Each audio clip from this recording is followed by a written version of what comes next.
大家好，歡迎繼續收睇院長嘅神秘學影片。咁啊，今集嘅節目內容咧，主要都係講翻近期最 hit 嘅一單新聞啦，就係關於一個叫做日本漫畫家龍樹亮嘅一個叫做我所看見的未來嘅一個預言性嘅漫畫嘅。咁啊，同時啦，亦都會同大家去講下一個預言夢嘅一啲事情嘅。咁啊，另一方面啦，今集節目啊比較特別少少嘅，因為請咗一位特別嘉賓咧，去幫助小弟咧去傾談講解呢一個咁嘅預言夢同埋呢個南海海潮大海嘯嘅東西，同埋呢個日本漫畫家嘅預言嘅。咁啊，呢位朋友可以介紹下自己嘅。大家好，我叫 KK。咁啊 KK 員同你冇咩關係㗎嘛？我係新嘅 KK 員。OK。咁啊，得閒搞下詐騙咁揾下你啦。OK。係啊。好啦，咁啊事不宜遲啦。咁啊，首先要同大家去講解下咧，其實龍樹亮呢一個漫畫近期咧比較熱門嘅話題，亦都掀起咧啲人啊坊間不停地講，就話今年嘅2025年嘅7月5號咧喺日本將會發生一個巨大嘅海嘯，咁啊奉勸大家唔好去日本嘅。咁啊，究竟發生咗啲咩事咧？咁其實咧呢個漫畫咧喺1999年嘅時候咧已經刊登出一個第一版嘅漫畫㗎啦。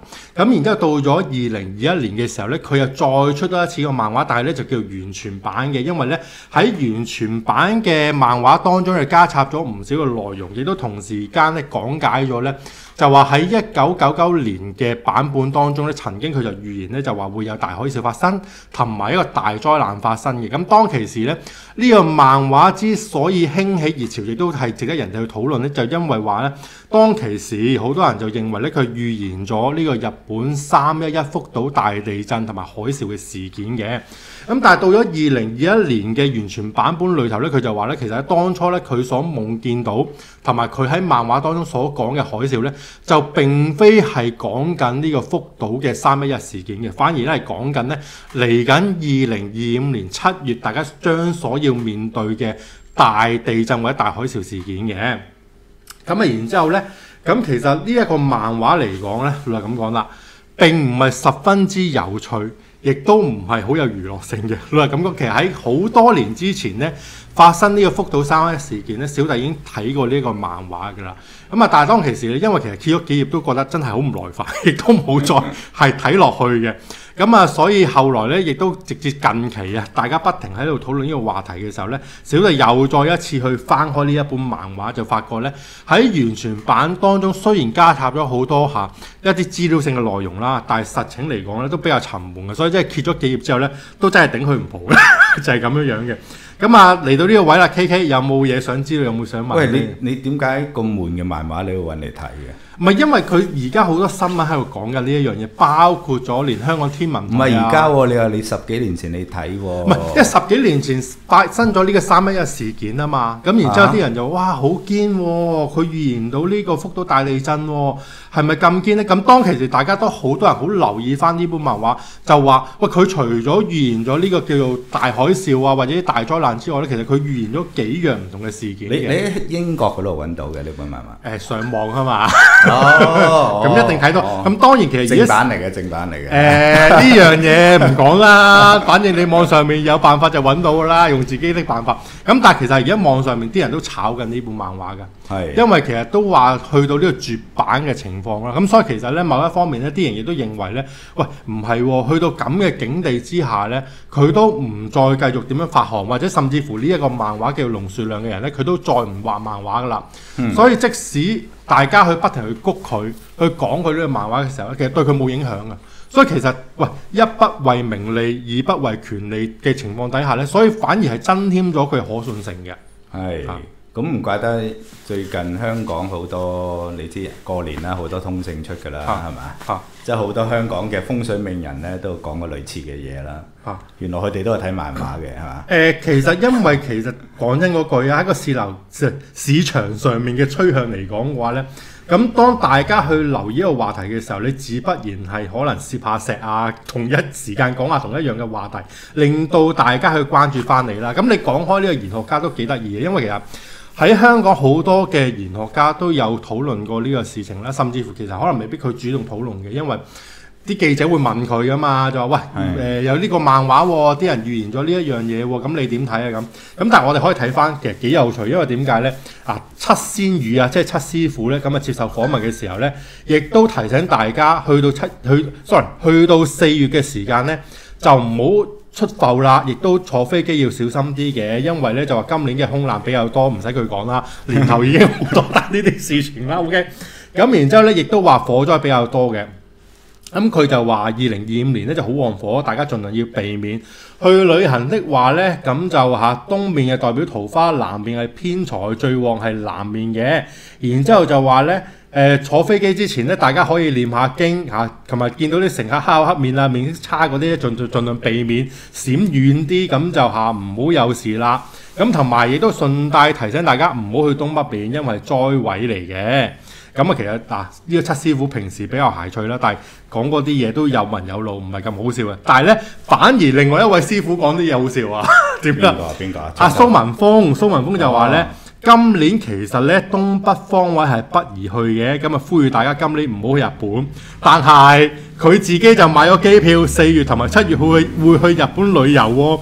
咁同埋咧，佢都直言啦，人算不如天算，亦都係好符合佢嘅風格啦，成日都講啦，避到初一避唔到15嘅，咁所以反其道而行啊，本死無大礙啦。OK， 咁另外啦，平啲喎，咁樣買機票7月旺季都唔算平㗎，唔係啊，而家個風吹就係香港好多人都取消咗7月去日本嘅呢個打算啊嘛。咁會有影響嘅，咁大家咪去歐洲咯。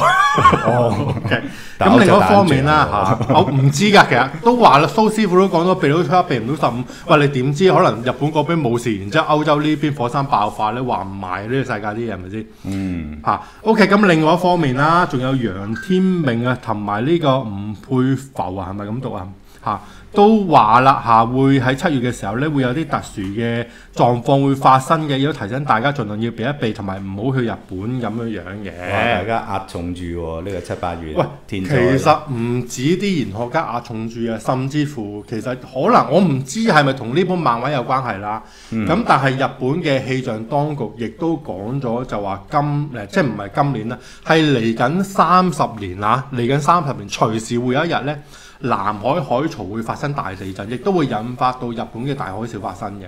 咁然之後尾近期更加爆破啦，就話北海道嗰邊亦都係潛藏住一啲極大嘅壓力咧，係將會發生9級嘅大地震，然之後亦都會引發海嘯，從而令到幾廿萬人會死㗎。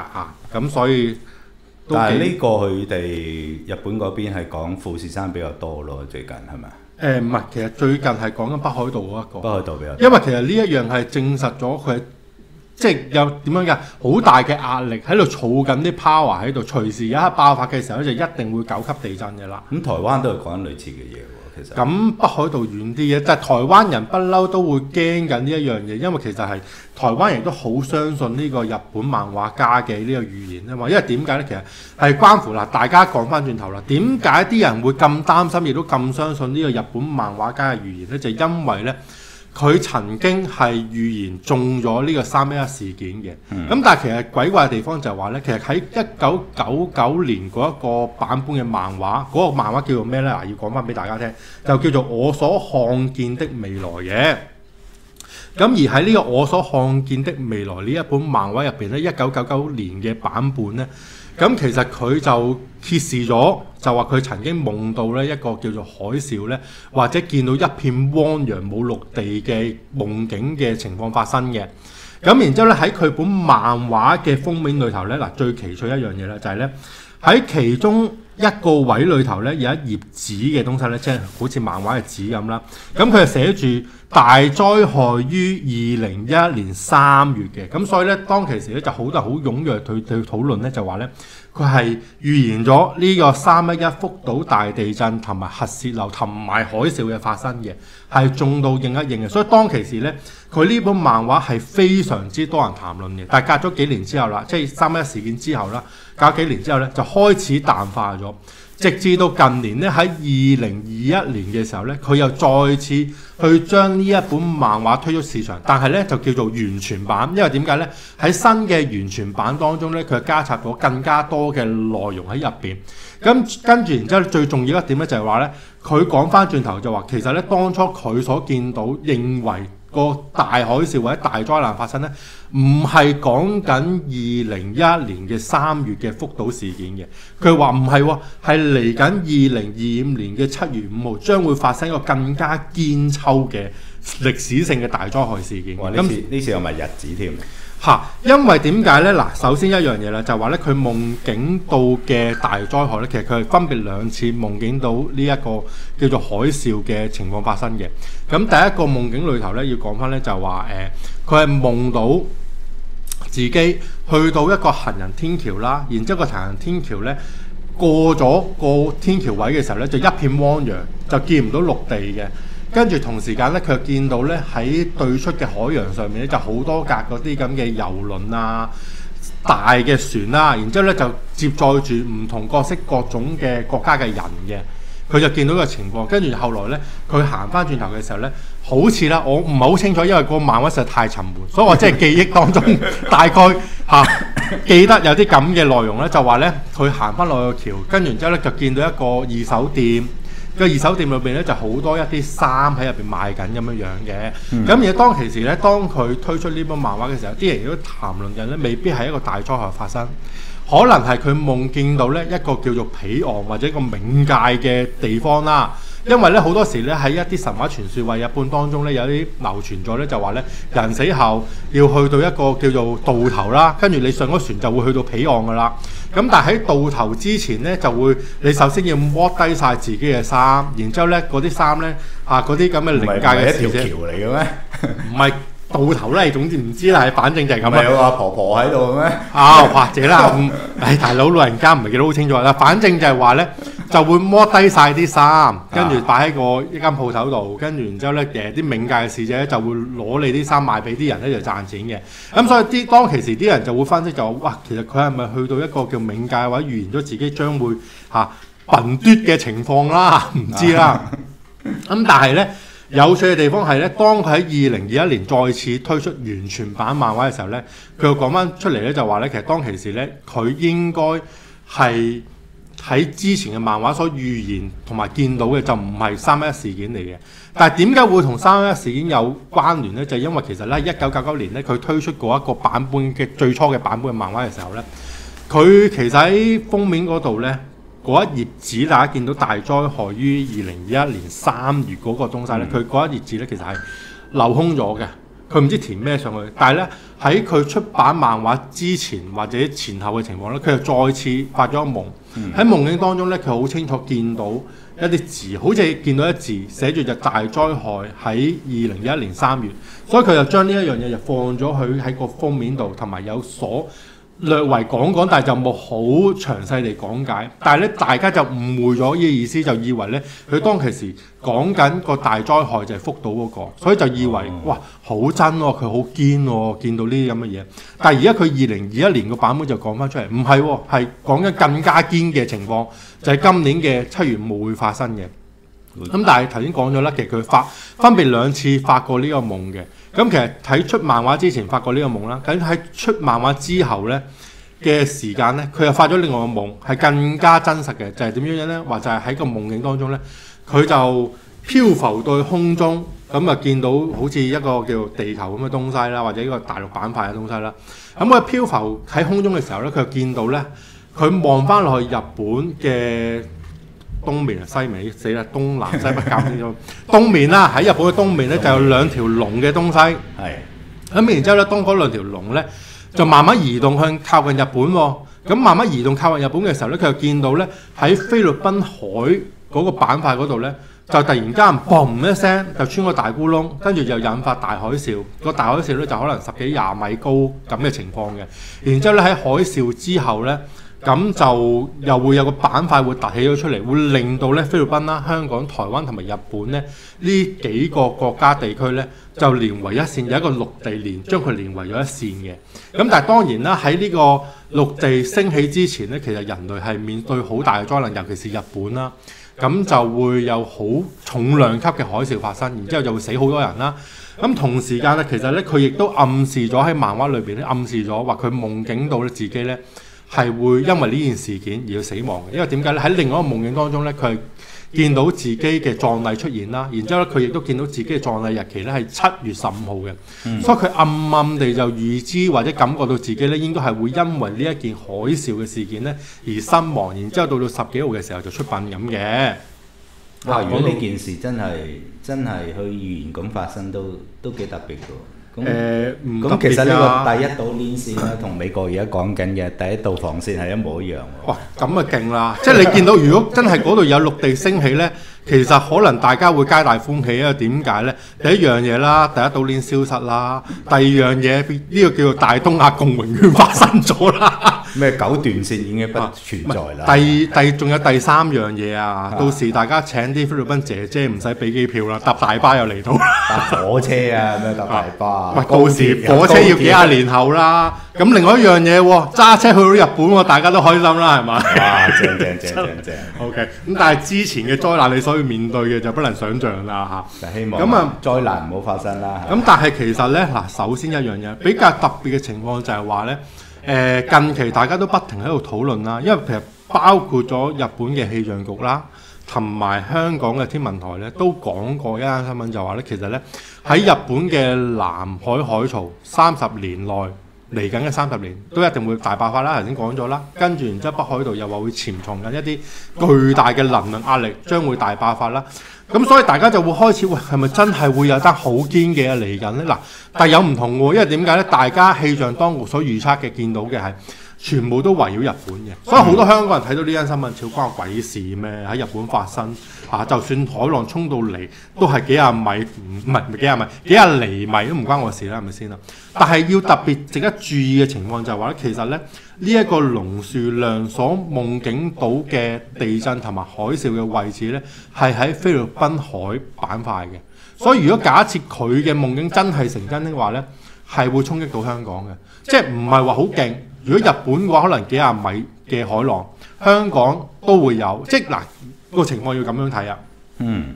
因為其實你地震係分級數啊嘛，有8級有9級，同埋人類嘅極限，唔係地球嘅極限咧，係9.5級。咁如果9.5級咧，定係嗱？如果佢所講嘅話咧，就似係9.5級最極限嘅。咁如果假設係9.5級的話咧，香港嘅沿海地區都需要面對1至3米高嘅海浪㗎。所以嗱，比較有趣嘅情況啦。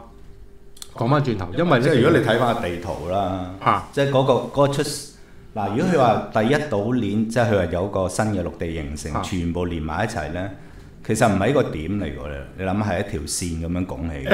嗱，其實我係有地圖俾你睇嘅，我去到第幾多頁咧？27啊，28。唔係你39啊，你要39頁啦，因為39頁嗰啲係真係官方嘅資料，就唔係叫做龍樹亮佢夢境當中，然之後再 search 谷歌地圖見到呢啲嘢係似係真嘅。嗱，首先一樣嘢啦，菲律賓板塊咧係幾得意，佢係一個比較獨立嘅一個板塊嚟嘅。然之後咧喺佢側邊咧東面咧就叫做大西洋嘅板塊啦，係太平洋板塊，係太平洋板塊啦，就會將佢不停推，跟住之後咧佢就會升高。然之後咧喺佢另外一個位西面嘅咧又有呢個歐亞板塊，咁而家歐亞板塊咧亦都係喺佢下邊，即係變咗咧呢個叫做太平洋板塊就推緊菲律賓板塊，菲律賓板塊咧又可能係再中去歐亞板塊，但係 anyway 咧佢兩塊板塊都係喺菲律賓板塊下邊嘅。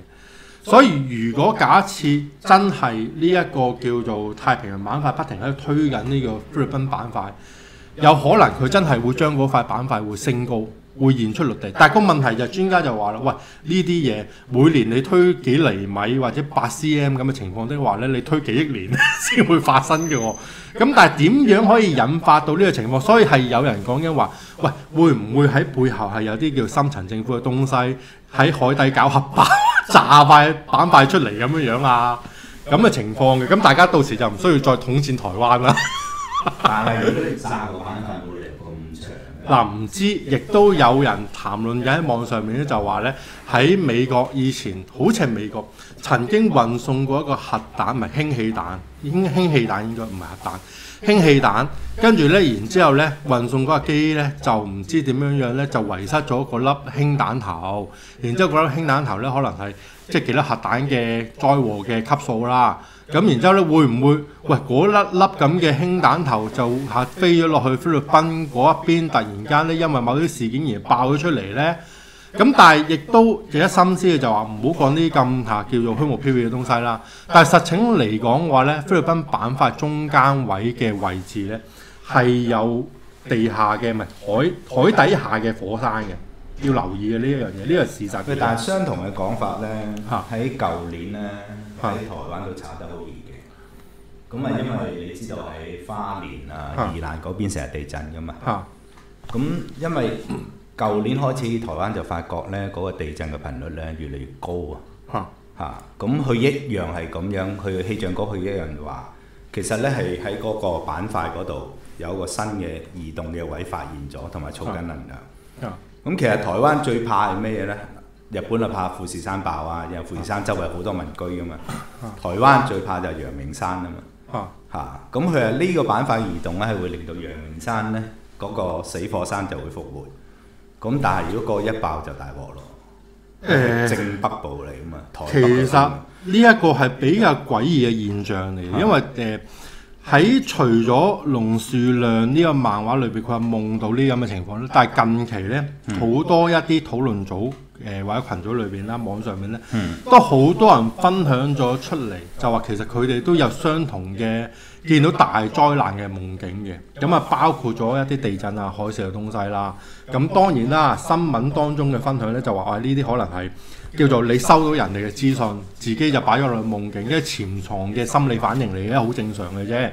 咁啊信不信由你啦。但係值得去深思咧，就話咧近期咧喺呢個 Facebook 群組啊，就開咗一個去關注呢啲叫做龍樹亮呢個漫畫咧，同埋呢個大災難嘅群組，就叫做日本預言我所看見的未來，地震加海嘯加天災加火災加防災消息關注嘅。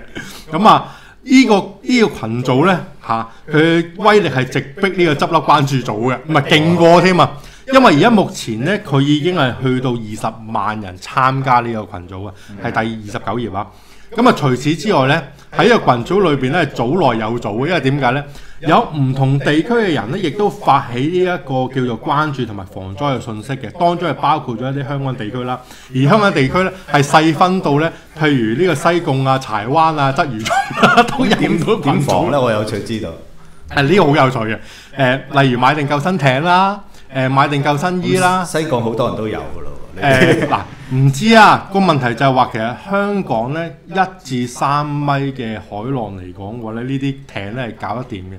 但係如果你係日本幾米高嗰啲咧，佢哋所關注咧就係咧，究竟買唔買到便廁啊？而家好多人分享緊咧就話咧喺日本咧有一種咧用紙皮盒。接成一個廁所咁樣就有得去嗰啲咁樣，但係大佬幾廿米嘅海浪衝埋嚟，你仲管得住自己要去廁所咩？點解喺個海嗰度仲要諗去廁所咧？日本人就咁樣㗎啦，你防災係其次，賺錢係必要㗎。OK。同埋有一樣嘢啊，嗱，大家唔明白，1至3米高嘅海浪衝埋嚟咧，都係好大殺傷力㗎。即係嗱，你幾廿米高嗰啲係即死啊！1至3米咧衝埋嚟嘅浪咧，你唔好以為就係齋水喎，因為佢會附帶好多雜物喎。即係以前因為曾經發生過幾次咁變咗嗰啲雜物撞埋嚟咧，等於你俾車撞幾暈㗎，所以你都係會死嘅。咁而家你唯一能夠做到嘅咧，就係盡量咧喺嗰一段時間咧就離開香港，同埋咧可能你住30幾米高嘅樓咧會安全少少。我唔知啊，嗱呢樣嘢。咁但係而家香港人都離開香港多㗎啦。大灣區有冇影響先？喂，嗱呢個問題你又講得啱啦，因為點解呢？其實除咗因為要接受呢個海浪嘅叫做侵襲以外呢，你仲要要細心地諗呢一個建築物嘅受災影響都唔算大，但係假設如果啲海浪好似福島咁樣衝到去啲核電廠嘅話，咁大家就真係嚇爆㗎啦。哦，咁呢個就咁而家就係啲人就講緊啦嘛，喂，香港你對上有大亞灣，下邊仲有一個唔知咩地方嘅核電廠，台灣都係咁，日本又唔使諗啦嚇，所以如果突然間有啲咁嘅情形，我唔好講笑啦，即係你假設好話唔好聽 touch wood 9.5級就係嚟，香港係冇預防能力㗎，同埋一個情況就係話你天文台係好好笑㗎。佢天文台而家不停喺度預警緊嗰個咧，就話南海海潮係會發生嘅，但係唔緊要，因為過6個鐘頭之後啲浪先趴到嚟香港我哋仲有幾個鐘頭時間去應急嘅喎，到時我哋又會通報究竟個情況要大家預防㗎啦。咁但係如果佢防不勝防嘅地方就係佢而家唔係講緊南海海潮啊嘛，都話個漫畫預示咗嘅菲律賓嗰邊啊嘛。哇！嗰度犀利喎。咁菲律賓嗰邊咧，如果個浪衝埋嚟咧，係2至3個鐘頭就已經到㗎啦。咁所以其實真係避到初一避唔到初五㗎，呢個香港天文台。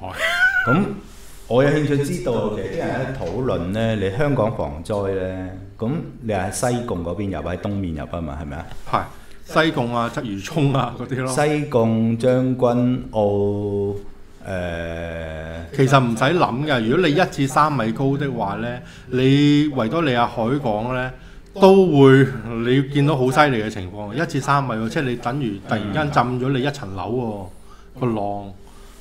咁要睇下佢啲當初大樓建築嗰個強度有幾強啦。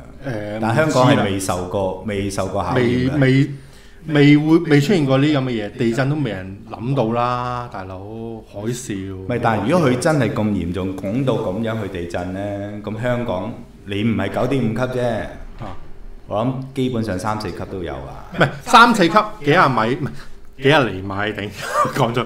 你3、4級咧係完全對香港冇影響啊！嗱，首先你要睇翻一樣嘢，地震嘅級數咧係與日俱增嘅，即係幾倍咁上嘅。即係你8級嚟講咧，由8級開始先可能對香港有少影響，8級以下對香港冇影響㗎。無論你菲律賓海還是南海海潮，呢樣嘢要認清楚嘅。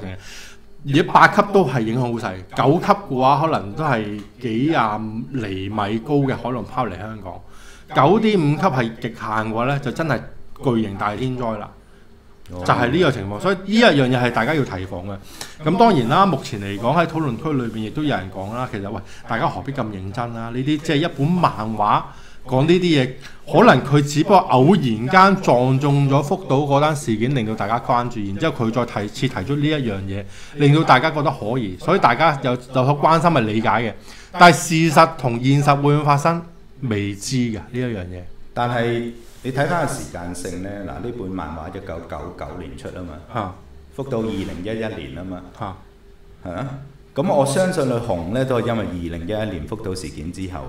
冇錯。咁但係其實人有時好得意嘅，你關注一樣嘢嘅時候呢，你就會說服自己去相信啊嘛。某程度上面，其實呢好多呢啲叫媒體呢，亦都不停炒作啦。甚至乎有啲媒體呢就講話佢預言咗15單嘢，有12.5單係中咗嘅，但係點數都數唔到咁多㗎。兩個講。嗱，咁亦都要同大家講翻啦，點解大家會關注就話佢好多嘢係中咗喎，有啲咩中咗呢？我首先要揾先啊，要嘥時間啊，因為年紀大係啦。咁首先呢，佢就曾幾何時呢，喺90年代嘅時候呢，就夢見到戴安娜抱住一個小朋友嘅相，跟住事隔5年之後呢，咁戴安娜王妃呢就過咗身啦，然之後呢，佢就話隱隱地覺得佢嘅夢境同呢一個有所關聯嘅，可能係預示到戴安娜會死啦。跟住第二個中呢，就係呢個皇后樂隊啊，即係 Queen 嘅主音 Freddie Mercury 啦。咁佢喺呢個龍樹亮嘅夢境當中呢，喺70年代呢，就夢見到佢因為傳染病而離世嘅新聞啦。但係當其時又冇發生到嘅。但係到咗80年代嘅時候呢，佢又再次夢見到喺樂隊當中呢，佢哋個主音就唔喺度，就變咗一種銅像㗎。咁然之後到90年代嘅時候呢，就呢個 Freddie Mercury 咧，因為啲愛滋病而離世啦。咁所以佢亦都覺得我嘅夢境係有啲預言性、有啲前瞻性嘅喎。咁另外大家冇咩興趣知呢，就係話呢，佢喺夢境當中又預見過一個日本年輕搖滾樂家嘅死亡啦，同埋佢亦都見到喺佢呢個身處或者居住嘅地區附近一個洞穴裏頭呢，一個女性啊女生嘅死亡啦。嗱呢啲大家冇咩興趣，我哋都快啲講啦。仲有啲咩嘢呢？不知名地方發生大海嘯、大地震咧，即係應該係呢一單嘢啦。仲有神戶大地震，因為點呢？就話喺90年代嘅時候呢，佢亦都夢見到一啲地震嘅災禍嘅發生咁樣樣啦。咁但係其實日本經常地震都好平常嘅啫，你會夢見到呢啲嘢。如果佢啲咁零散嘅主題呢，集結成一本漫畫，佢都幾犀利。唔係喎，所以咪變到佢本漫畫好沉悶咯。你會睇佢本漫畫，你睇唔到落去，因為佢好多好碎片式啊，全部都冇關聯嘅嘢。即係你會見到突然間又講下呢一得，突然間又講下呢一得，完全你會係冇連貫性㗎呢啲嘢，連貫性係講到我都亂晒啲。所以我講真睇咗幾個 chapter， 即係睇咗幾章之後已經頂唔好啦。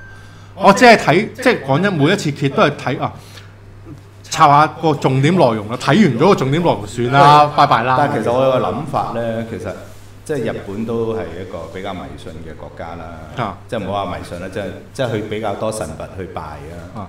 咁其實一般人心目中咧都好多呢啲信仰上啊，或者係語言上嘅嘢咧。會唔會係其實？佢市場上有大量呢啲咁嘅語言嘅漫畫啊、小説啊、古仔啊，係不斷咁出嘅。其實，但係呢，喺福島大地震之後呢，就有人將呢兩件事就 match 埋一齊，就令到呢本漫畫同埋呢個作者紅咗。會有啲咁嘅情況發生。咁其實你再繼續揾，唔係都會仲有。最主要係因為咧喺網上面咧有幾個專門講神秘學題材嘅一啲叫做主播啦。OK。佢哋係講過呢一樣嘢，而令到呢件事情不停地去發酵啊嘛。咁另外一方面亦都係你講得啱嘅。其實日本經常佢都會有好多災難嘅，呢個災難嘅地區嚟嘅，經常會發生地震啊、海嘯啊呢啲諸如此類嘅東西，火山爆發亦都係閒啲嘅事啦。咁所以其實日本經常都會有呢啲咁嘅預言出現，就話會有啲災害發生啊成啊，跟住隔年就會發生啦，跟住嗰個人應晒啦。喂，如果我想紅好容易嘅啫喎，我寫一本咁嘅嘢，跟住你講神秘學㗎嘛。跟住咧，哎呀！我私人上發現 KK 有本嘢咧，講嘢好準嘅咁咁就要睇下你呢樣嘢，亦都要睇你個人運氣啊！咁我畫公仔係太讀書係真嘢，我出唔到漫畫嘅。呢個問題又係咁樣啦，即係佢呢位人士佢又唔係專業嘅預言家啦，亦都唔係正式嘅玄學家啦，甚至乎漫畫家嚟講咧，佢都係業餘性質嘅，我覺得。哇，係啊，好核突啊都。所以都即係唔知點解會講呢間嘢發生，即係講得一樣嘢喎。最令人擔心嘅就係話，唔係究竟佢夢見嘅嘢會唔會發生，而係話有陣時人嘅嘢咧，你知自我預言嘅啦。其實而家大家都去討論喺呢個潛意識當中，不停喺度儲緊呢個資訊嘅時候咧，咁某程度上大家都好似祈求緊呢件事情發生咁樣樣。咁最災難性嘅情況就係話，喂，如果假設大家祈求嘅唔中，唔係嗰個日期中啊 ，OK， 唔係7月5號中啊，喺另外一個日期，你真係喂，大家都諗住7月5號避啦咁樣樣啦，點知唔係嗰一日發生，你已經準備好晒啦，然之後佢隔咗半年之後發生，你就瀨晒嘢啦。你就避無可避啦，到時因為你已經泄晒氣啦嘛，到時你已經冇所提防噶啦。唔係我覺得好有趣就係咧，即係呢啲預言嘅嘢係好多啦，但係夠膽講正一日咧就唔係咁多嘅。呢個係實情嚟嘅，甚至乎佢係講到日期啦同埋地點嘅，佢甚至乎佢自己喺個漫畫當中，即係完全版裏頭咧係講埋話佢喺天空中所見到嘅地區影像，佢自己上谷歌地圖裏面揾，就的而且確見到喺個地圖裏邊咧，喺日本嘅東邊嘅海域咧係有兩條嘢好似龍嘅喎，就好即係講緊好似佢夢境當中，然之後又發覺唔係喎，佢見到嗰個叫做即係點啊地板升起嘅地方咧，真係一個獨立嘅菲律賓海個板塊嚟嘅喎，所以都有啲人都話哇。究竟佢係有做過 research 先整啲咁嘅嘢出嚟啊？定還是佢真係夢境夢到呢？嗱，呢啲不得而知，只係佢自己個人知啦，係咪先啦？咁但係你睇翻佢漫畫裏邊呢，我就覺得幾得意一個情況就係話呢，佢畫到都幾詳細，亦都講得幾詳細喺完全版裏頭啊。咁啊，但係某程度上面呢，有啲嘢值得討論嘅就係話呢，喺漫畫當中呢。你會見到你頭先講咗啦，日本人係比較迷信嘅民族啦，亦都係好多宗教信仰嘅東西嘅。而其實呢個漫畫家龍樹亮咧，佢自己亦都覺得自己係有啲與別不同㗎嚇。點解與別不同咧？咁其實咧，佢就講咗話喺佢細個嘅時候咧，已經不停夢到好多啲奇奇怪怪嘅嘢㗎啦。咁當其時咧，佢就冇記錄到啦。直到80年代嘅時候咧，佢就開始諗起話，不如將我啲奇奇怪怪嘅夢境記錄翻落嚟啦。咁所以佢就自己整咗個叫夢日記嘅東西，跟住然之後隔離咧，佢揭翻開嘅時候咧，就見到點解我啲夢好似有預言性質咧？跟住所以先整咗一本咁嘅漫畫出嚟嘅。然之後咧就話咧，佢亦都隱隱約約覺得自己係有啲與別不同嘅能力嘅預知能力嚇。咁點解咧？就話因為佢細個嘅時候咧，咁其實佢就成日要搬遷嘅，搬過3次屋，然之後咧亦都係融入唔到一個叫社群當中，有朋友唔多咁樣啦。咁所以當其時咧非常之即係9歲嘅小朋友就非常自我失落嘅情況底下咧，成日都逃課嘅。然之後逃課嘅時候咧，就去附近嘅公園啊或者神社當中咧去玩啊匿埋啊咁樣啦。然之後有一日咧，佢就病啦。就唔舒服咁樣攤咗個床度咧，因為生活有不如意啦，咁佢就開始思考點解我係我咧？點解我會存在喺呢個地球上面咧？同埋我點解一定要生存喺呢個身體裏邊咧？諗下嘅時候咧，佢就迷迷糊，因為傷風感冒啊嘛。講翻清楚先。中咗 Covid 迷糊嘅時候咧。咁就有啲離魂離體嘅現象啦，咁就發覺咧自己離開咗肉身啦，跟住就漂浮喺空中，就見到自己嘅肉體啦，跟住再慢慢上升到去宇宙嘅空間當中咧，然之後咧宇宙當中咧佢就見到地球，見完地球之後咧再望下宇宙上面咧，咦點解有個阿伯喺度咁樣嘅咧？跟住然之後佢就話見到一個好慈祥嘅一個人形阿伯咁嘅東西啦。咁喺佢呢個完全版當中，亦都有畫到呢一個阿伯嘅樣，然之後咧喺佢隱隱約約覺得咧呢一個阿伯咧係呢個造物主或者係呢個上帝嚟嘅。咁然之後有冇畫出嚟啊？有畫到出嚟㗎，一個老人家咁嘅樣咯，就着住白袍咧，好典型嘅樣㗎嚇。跟住然之後咧，咁就可能佢第一次呢啲咁嘅神秘經歷啦，就慢慢就9歲已經嚟啲咁嘅料啦，所以就其實個人都幾沉迷呢個方向嘅，即係等於你同我咁樣啦。你爸媽幾辛苦係唔知啦，可能佢隱藏住嘅啫。咁但係咧，到佢成年之後咧，因為發得呢啲咁嘅奇怪嘅夢多啦，咁其實佢開始咗好多啲靈性旅程。唔知點解日本人好中意去印度去呢個守靈嘅，即係呢個尋找個靈性嘅旅程咁啦。咁其實佢都話啦。第2次發呢個大災難、呢個大海嘯嘅夢境咧嘅時間咧，就係佢諗住唔做漫畫家啦。然之後咧就係咪1998年啊？係啊，1998年嘅時候咧，咁佢就去咗呢個印度就見到呢一個大災難喺2011年3月發生啦。咁就然之後咧。佢亦都話咧喺當其時咧，其實佢係諗住去一個叫做印度上師或者一個靈性領袖叫塞巴巴嘅聖者嘅一啲叫做活動啊或者儀式當中嘅。咁然之後點解佢會去呢個印度去揾呢個塞巴巴咧？唔係因為塞巴巴係富爸爸，而係佢就認為咧呢個塞巴巴咧就好可能係佢前世嘅老豆嚟嘅。咁然之後咧，佢甚至乎咧有講到咧自己係知道自己係出身於呢個1800幾年嘅一個英國嘅女士，然之後當其時咧呢個塞巴巴嘅前世咧就係佢老豆嚟嘅，所以咧咁佢就覺得應該去揾下佢啦，睇下大家會唔會有啲互動咁樣啦。然之後喺個活動當中咧，佢亦都隱約約聽到咧呢個塞巴巴同佢講咧我知道咁樣。咁但係其實咧係冇人聽到㗎，佢自己隱隱約個潛意識當中好似聽到有感應到呢個塞巴巴。咁呢個塞巴巴有冇咩宗派？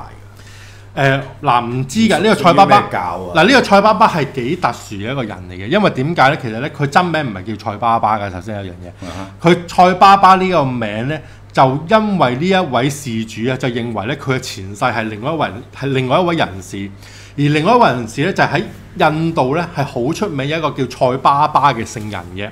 咁然之後呢一位咧化名塞巴巴人士就話咧佢嘅前世就係嗰一位塞巴巴。咁所以你見到啦，佢前世又塞巴巴，跟住再前世就係另外一位呢個叫做龍樹亮嘅老豆咁樣，即係做咗幾世巴巴㗎啦。OK。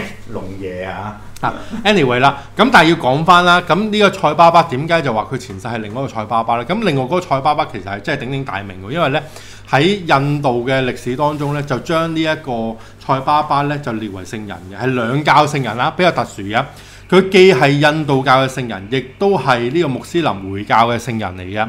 點解咁特殊？可以喂，印度教同呢個回教其實喺印度當中係打生打死嘅。點解佢可以同時成為兩個宗教嘅聖人呢？咁啊幾奇特㗎，因為話説嗰位塞巴巴咧係平時冇乜嘢做，喺個村口就坐喺度，跟住之後就等人餵飯食嘅，即係等人嚟佈施咁樣啦，俾啲嘢佢嘅，咁啊日日坐喺個村口度啦。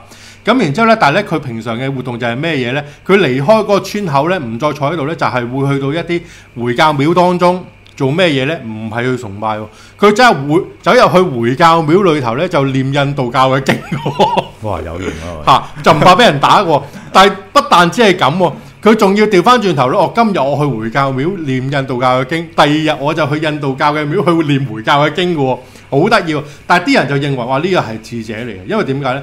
佢就喺佢嘅行為，呢個行為藝術當中咧，就認為咧，呢個世界嘅宗教咧應該係一體化嘅，即係回教同印度教有乜分別？即係眾生平等咁樣，所以啲人就睇得起佢嘅，就覺得佢哇有前瞻性啊！呢個智者有料到嘅。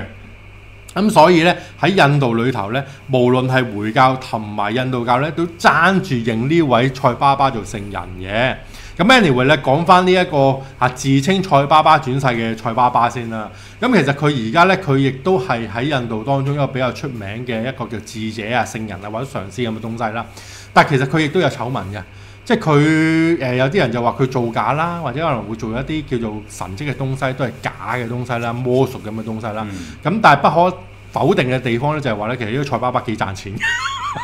佢真係一個富爸爸嚟嘅，咁啊講到呢一樣嘢先啦，咁啊停止啦，因為其實印度嘅呢啲上師咧係有無數千萬個啊，嚟講，即係我哋成日經常都講噶，大家可能對於印度人嘅文化或者印度教歷史唔係好清楚啦，咁但係喺身處英國我哋可能會知得比較清楚少少嘅，就係話咧呢啲上師係幾得意嘅。首先第一樣嘢啦，佢有好多個啦，呢啲咁嘅靈性領袖上師啊，不停教化啲人啊，教佢哋點樣做人啊，提升自己嘅靈性啊，諸如此類咁樣啦。咁但係某程度上面咧，有趣嘅地方就係咧，佢哋幾揾錢嘅，因為咧佢哋喺印度咧，除咗印度明星會走埠嚟英國咧去開演唱會之外咧，呢啲上師智者咧都會走埠嚟英國咧開報道會揾真銀嘅，經常性嘅，都幾多人參與㗎我講。因為喺印度人咧有幾千年來有兩樣嘢不變嘅，就係對呢個咖喱嘅嚮往啦，同埋靈性嘅追求。所以呢樣嘢你攞走咗佢就再唔係印度啦，就係咁樣嘅。好啦。咁anyway 啦，其實都今集節目都講咗幾多嘢啦。咁KK 哥有冇嘢想補充？有冇嘢想講下先？冇啊，我覺得呢啲即係其實咧，你話呢啲咁嘅預言啊，呢啲上師啊，呢啲智者啊，咁其實喺好多國家都存在咗好耐㗎啦。即係只不過佢有冇市場啊，或者佢點去宣傳啊？可能而家個媒體比較發達啦，係咪啊？即係其實我覺得，即係以前可能佢用文字啊、用漫畫去敘述呢啲嘢啦。咁而家再加上譬如啲媒體咁發達咧，咁所以其實即係可能我哋係一直冇去將呢啲嘢挖出嚟講嘅即係你譬如你講下，譬如呢幾年嗰個咩印度神童，我冇乜留意佢啦。咁但係好多人成日講佢預言點準啊咁。你就好唔順氣啦！我都係一個神童嚟。係啊，即係其實遲啲英國應該有個叫 David 神童嘅，我覺得。冇啲講乜嘢啊，大佬 ？David 爸爸或者。唔係，但係咁講，其實咧即係。講真嗰句啦，今集節目都除咗會講佢呢一個叫預言性嘅東西之外，亦都講到啦預言夢啦。咁其實K 區你有冇發過呢啲咁嘅預言夢嘅東西先？有，我成日都發夢嗰啲世人。預言夢係特別多係嘛？啲成日都喺度發夢。唔係，咁其實咧有一套理論嘅啲預言夢，因為點講咧？其實就話咧近期咧亦都有一個比較 hit 嘅話題啊，就講緊話有人講咗呢個我哋而家身處緊嘅世界係第三維度啦。咁究竟第四維度嘅世界係咩嘢咧？咁第四維度嘅世界咧就係一個叫做冇時間嘅一個維度啊！即係喺我哋呢個咁嘅有時間人會死啊嚇會凋謝嘅角度裏頭或者世界裏頭咧，好難明白究竟點樣可以冇時間嘅維度咧，不能想像。咁但係咧，其實咧呢啲所謂嘅預知夢其實就透視咗一個第四維度空間或者人類能夠達到第四維度空間嘅一個情況。點解咧？咁其實所謂冇時間嘅概念咧，就係好似我哋而家睇緊 YouTube 片咁樣啦。而家我同你講緊嘢咧，就有時間嘅，喺度不停喺度向前衝緊嘅。但係睇緊片嘅大家咧就冇時間嘅。點解咧？你可以突然間你講緊個廢話 skip 咗啦，跟住就推前咗，然之後就飛到未來，中意嘅又回歸到去叫做舊史咁樣嘅。咁其實咧喺睇緊片嘅大家咧，就係接觸緊呢個叫第四維度嘅揭示嚟嘅。咁神奇係啦，就係咁啦。所以其實點解大家能夠有啲人話我會見到一啲預言性嘅夢境或者景象咧？其實某一方面咧就係咧，你突然間跳咗掣，就係你 fast forward 咗去睇到呢啲咁嘅東西。然之後咧你又中翻轉頭。咁其實咧某一方面咧喺嗰個位置咧，可能你嘅靈魂或者你嘅意識真係進入咗第四維度空間，又睇到呢啲咁嘅嘢。但係你唔會意識到嘅，你即係覺得其實我係睇到未來喎，好犀利啊咁樣。但係實情嚟講嘅話，喺一個冇時間嘅維度裏頭咧，係所有嘢同時發生緊嘅。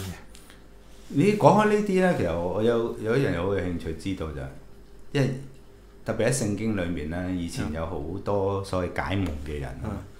但係其實我哋呢啲夢境，我呢啲預知嘅嘢咧，係有一啲智者去解夢先可以解得出嗰個夢係咩意思㗎嘛。咁但係而家我發覺咧，好多呢啲咁嘅預言嘅嘢，但係就好似欠缺咗一啲夠膽出嚟解夢嘅人咯。因為其實解夢係一個非常困難嘅過程同埋經驗嚟嘅嘛。係啊，真係冇人夠膽做呢樣嘢。咪有嘅，你心理學嗰啲人就會解釋到話，可能係因為你日常經歷到嘅東西而引致到你夢境呢啲咁嘅東西啊嘛。係。咁但係個問題話，如果好似龍樹亮啲咁樣成日發埋啲奇奇怪怪嘅夢咧，你就真係有啲不能解釋啦。咁你叫一個叫心理學家點能夠解釋到佢突然間又見到一個咁嘅景象？奇奇怪嘅夢唔緊要，但係你發唔發覺其實好多人咧醒咗之後唔會記得個夢？會嘅，大部分人係都唔會記得個夢。會記得個夢又好完整講得翻出嚟嘅咧，就係俾老婆鬧嗰啲。嗰啲真係唔簡單喎，嗰啲真係，仲係成日添喎。OK，咁但係個問題嚟講嘅話咧，幾有趣嘅就係話你夢境裏頭咧，有陣時接觸到嘅嘢咧，有啲人就話咧，其實龍樹亮佢夢到嗰啲東西咧，未必會發生，因為點解咧？有一個叫做平行宇宙、平行空間嘅東西啊，可能佢夢境到嘅東西喺另外一個空間、另外一個宇宙發生緊，唔係我哋呢一個，關我鬼事。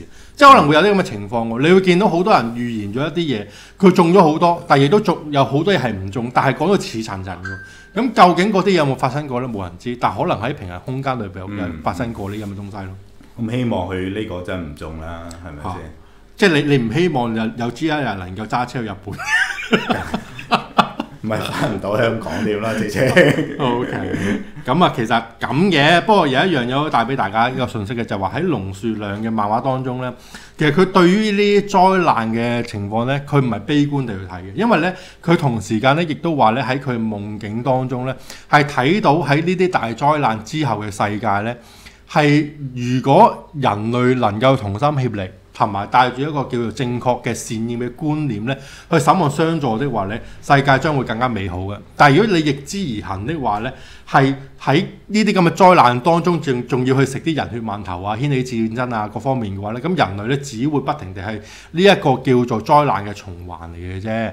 咁所以咧，其實咧生與死咧，對於佢嚟講咧，都已經唔係問題啦。最主要個問題就係話咧，大家係帶住乜嘢嘅信念而生，同埋帶住一個乜嘢嘅觀念而離開呢個世界，先係佢想要大家明白嘅情況咯。即係其實佢個漫畫個結語嗰度係有講。係啦，佢有講到就話其實人類可以喺災後重生，係會如果只要你係有善念的話呢，啲世界將會更加美好，因為佢見到咧人類守望相助嗰一種美好人性嘅光輝啊！就係咁樣啦，係咪啊？唔知啊，你得唔派俾我咯？我好需要人救濟嘅今晚。派紙廁所啊，正啊呢個啊呢啲咁樣樣啦。好啦，咁啊今集嘅節目內容係咁多先啦，唔講太耐啦。亦都多謝阿 KK 今次參與我哋嘅節目。我路過啫，thank you 你啦，都好開心啊！因為其實唔知你會唔會成為我哋嘅頻道嘅台柱啦？因為阿 Ken 哥已經成為咗，好多人都好期望聽到佢把聲音嘅。我 Ken 哥唔同啊嘛，Ken 哥有魅力啊嘛，係咪啊？係啊，唔係啊，佢講嘢咧，啲人淨係叫我收聲，你又唔知，所以已經播咗佢。好啦，咁啊，多謝大家收睇，係咁先啦。好，拜拜。